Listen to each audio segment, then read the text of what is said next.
We're going to go straight to our correspondent, Nick Holdsworth, standing outside of the CDU headquarters in Berlin. Hi there, Nick. So I imagine the CDU is feeling very confident about these results, especially given these surveys. Is that confidence then justified? Almost certainly. They've been riding high in the polls for months, ever since the beginning of the official election campaign at the beginning of January. And they're on about 30%. They are closely followed at around 20% by the AfD, the far-right party. But it's almost certain that Friedrich Merz, the investment banker who's the head of the CDU, will be the next chancellor. So I'm expecting there to be a lot of bubbly optimism inside CDU headquarters this evening after the polls close at 6 p.m.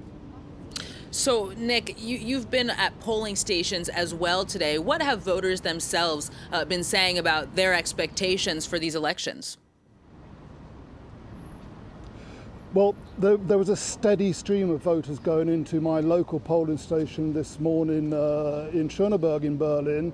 And indeed, the latest official figures show that around 52% of Germans had already voted by 2 p.m. today. Now, a lot of Germans tend to vote postally, use postal votes, and turnout is normally high. The lowest ever turnout was 2009 at 70%. The highest in 1976 at 90%. Last time round it was 76%.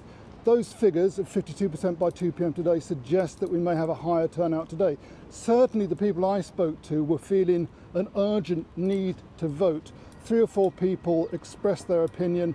One young man who said he'd just voted for the Social Democrats said he was concerned that the CDU may not be able to set up a 2-party coalition, which he regards as more stable. He'd like to see the CDU and the SPD in coalition. If it's another traffic light coalition, 3 parties, as the last one was, he sees it as unstable and is a bit worried that some of these smaller parties on the far left, for example, Die Linke and the Bunde Sarah Wagenacht, may pick up enough votes to get into Parliament and destroy the mathematics. Other people were simply worried about the resurgence of the far right and were determined to vote for the parties that they could identify as the best party to vote for to prevent the far right having more influence than it may have, because it may have double the number of seats if it achieves that 20% poll projection.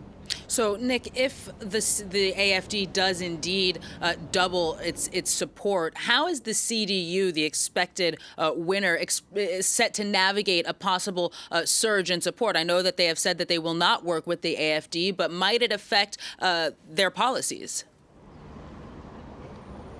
Well, it's already affected their policies. The front-runner for Chancellor, Friedrich Merz, caught a lot of flack just 3 weeks ago when he sought the support of the AfD in a parliamentary vote tightening up immigration rules. A lot of the people in his party rebelled at the next vote, which would have actually been a legally binding vote, which didn't pass because members of the CDU rebelled. So if Friedrich Merz tries to take the party further right, tries to take over some of the AfD ground, he's probably going to face rebellions from within his own party, so he's going to have to tread carefully.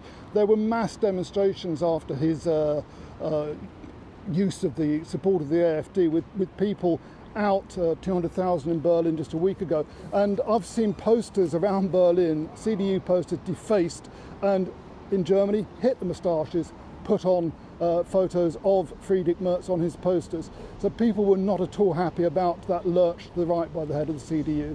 All right, we'll wait and see then what voters do ultimately decide. Nick Holdsworth in Berlin, thank you very much.